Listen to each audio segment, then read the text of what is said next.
Overwatch is a better game than Marvel Rivals. Now, I know saying that just pissed off this culty-ass community, but that's just one of my hot takes. Now, just because I think Overwatch is a better game, that doesn't mean I hate Rivals or think it's a bad game. People think just because you like one, you gotta hate the other, like fucking dumbasses. But I feel like Rivals and Overwatch, at its core, is pretty similar, but Rivals is just Overwatch, but on crack. Like, crank Overwatch to 1,000 and you get Rivals. And once you take shit to extremes, that's where everything fucking falls apart. Everybody in Rivals does so much damage. Like, if you look away as a support for a split second and then look back at your team, they just evaporated. They're all gone. And as a support, y'all heal so damn much. Like, if y'all scissor each other, y'all legit can survive through ults. Like, I'm talking about ultimate abilities. That special move that is supposed to turn the tides of a fight. Yeah, fuck that. I'ma just heal through it. Then you also got the problem of every support essentially having the same ultimate. And Rivals also got the worst matchmaking of the two, but like, I don't need to go into that anymore. The only thing I think Rivals does better is the devs behind it. Like, Activision Blizzard, them motherfuckers are retarded over there. I don't know what is in their water, but it's not healthy. While NetEase, they actually listen to the community and they're generous as fuck. They give so much free skins and shit, but that's not part of the game though. That's just the management behind it.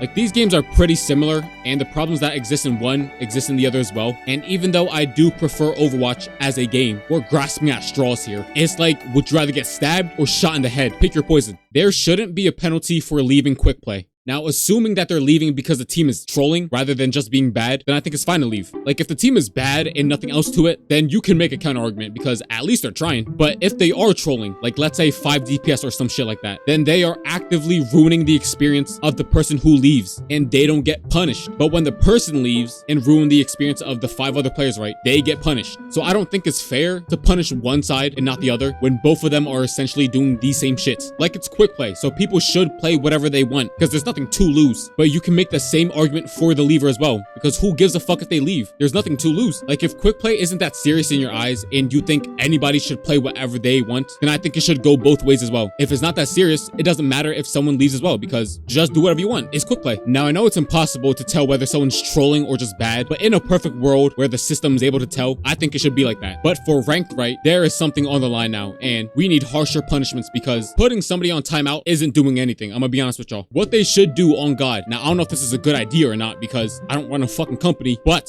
they should just take away the free blue and gold coins in the battle pass. Like, the free blue and gold coins, they're not the players' money. They're just the devs being nice, but they're still worth something because you could buy skins with it. So it has some monetary value. So if you take that shit away, it actually means something. It is okay to forfeit. Now, don't get me wrong. I'm all for not giving up and trying to the very end, but there are times where there are clear-cut signs y'all lost. Like, y'all can't make it halfway to the first point and they basically got y'all spawn trapped, or there's a Bucky unleashing Kyle Ken and he's like 20-0 while your whole team got like 8 deaths. Like, at some point we gotta drop our egos. Like, that team over there, they are way too good for us, bro. Like, whether it's a smurf on the enemy team or y'all just ain't playing well together, just forfeit. And it's also like a win-win. The losing team don't gotta get fucked anymore and the winning team gets their points and move on. Like, and people like to say that you can learn from your losses, which is true if the skill gap is relatively close. If there's a celestial smurf in your silver game, you won't have a fucking clue what he's doing. He's just fucking y'all up. Everybody is the problem. Now, this is going to be a whole chunk of this video, like a chunky boy. The core problem with people in this game is that nobody wants to take accountability. Now, this ain't even like a Marvel Rivals exclusive. Like, this shit is just worldwide, but it still exists in Rivals. Shit, even me, I'ma study that scoreboard to paint me in a better light. And you know motherfuckers are coping once they start going to the accuracy stat. Like, I'm a victim of this as well. I'm no better than anyone in this community. Like, tanks are legit either pussies or suicidal. And you can argue that suicidal motherfuckers that go in deep are better because at least they're making some type of room. Now, they might die, but at least the room is there. The pussy ass tanks legit are the worst to play with. By the way, I'm speaking about Platinum down. Diamond up, I've never been there, so I can't speak on that. But either way, if I'm stuck in a choke point and my pussy ass tank is too scared to go in, I'd rather just shoot myself in the head. Like, I'm gonna be honest with y'all. Like, if you cannot press W, I don't know what the fuck you can do. Y'all probably blink and breathe manually. Like, y'all are retarded. Now, DPS are narcissists, but like, so is every role. Fuck that. Everyone that plays this game is a narcissist. But if you a DPS main, even more so. Which is crazy because you could die in real life and the world still spins. Like, y'all are fucking nobodies. Where'd y'all get this ego from? But something that's even crazier is y'all want to complain about heals, but when you get pocketed, nothing's fucking changed. You still ain't getting any kills. There is equal value of me just shooting heals at the ground versus healing you. That's the craziest part. Heal or no heals, you fucking dog shit either way. But you don't want to accept your own shortcomings. And your insecure ass gotta deflect it onto other people. Guess what, buddy? buddy. It's you. You're the problem. Y'all love to say that DPS is the hardest role, which I do agree with, but if it's the hardest role, why are you still on it? You clearly cannot live up to the task, bruh. Like, swap the fuck off. Oh wait, never mind, we're talking to a narcissist. We might as well just jerk each other off in the corner and see who can make each other come faster. Because we are not getting through to that dumbass over there. Like, y'all head is so far up your ass, like no wonder y'all spew out bullshit all the time. Now onto supports. Now I'm gonna be hypercritical of these motherfuckers because I played support the most. But these motherfuckers are professional victims. Like, I'm a retired support player. Like, I played support the most, but I want to play something else because I'm fucking held by the shackles. Nobody wants to play fucking support. But anyways, I knew this whole role was professional victims when they went on the support strike or the support protest. Do you know how fucking retarded that shit sounds? A group of players went on fucking protests over a fucking game. What the fuck? Like, at this bum low of a rank, right? I think support is the easiest role in the game. Like, I'll tell y'all why I personally don't like playing support that much anymore. And the main reason is you are the victim of your other support. If you have a shitty support player by your side, you are not going to have fun. I promise you that. Like, I do not know why, but your other support won't heal you at all. You have to rely on yourself.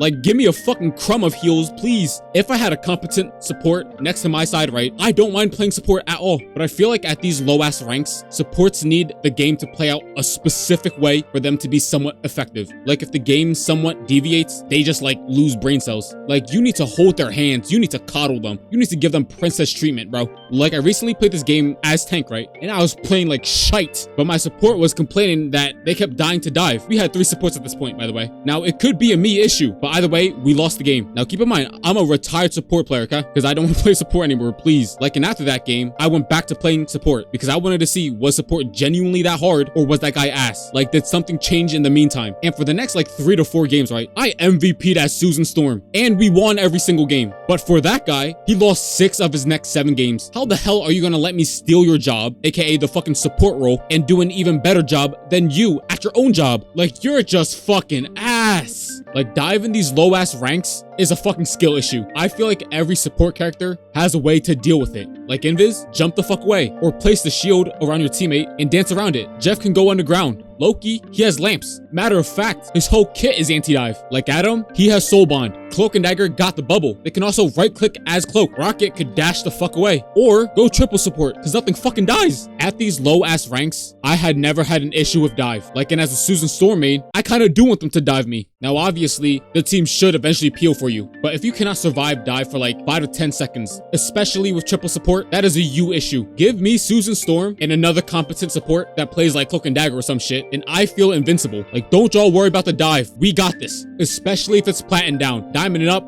I might need a little help. I'm gonna be honest. Like, everybody in this game, especially DPS and supports, are egotistical and narcissistic as hell. Tanks, y'all are just retarded, I'm gonna be honest. Like, this community, especially low ranked, is fucking retarded as hell. Like, this community is so bad. And people talk so much shit in this game. Like, it does not make sense. If you actively start the shit talk, you was dropped on the head as a child and the back of your head is flat. But if you respond to the shit talk by more shit talk, you know, I'm not gonna blame you. But what makes no sense to me is, how are you gonna shit talk somebody with a private profile? How are you narcissistic and insecure at the same time? How the fuck does that make sense? I can keep going on and on with the people in this damn community, but the point is, everybody is narcissistic, everybody's egotistical, nobody wants to take accountability, everybody's insecure, everybody's a fucking problem. Everybody should line up on a fucking bridge, hold hands, and jump the fuck off. Like, people in this game, we need to genuinely get slapped across the goddamn head. Okay, so now that I got that out of my system, I'm gonna be honest, that put a smile on my face, yo. The stress just left me. But to end on a lighter note, my 5th and final hot take is that the Gunnar skins aren't better than the actual skins. And that's because when you see the Gunnar skins, right, the outfits itself isn't really that good. Their body's insane, but that's not the outfit. Like, imagine your own girlfriend or boyfriend naked. You ain't gonna tell them that outfit is insane or the skin is insane. Like, that doesn't make sense because they're naked. Now, don't get me wrong, I still love the Gunnar skins because I love me some ass and titties. But to say it's better, that's not it. Like, start thinking with your head and not your penis or clit.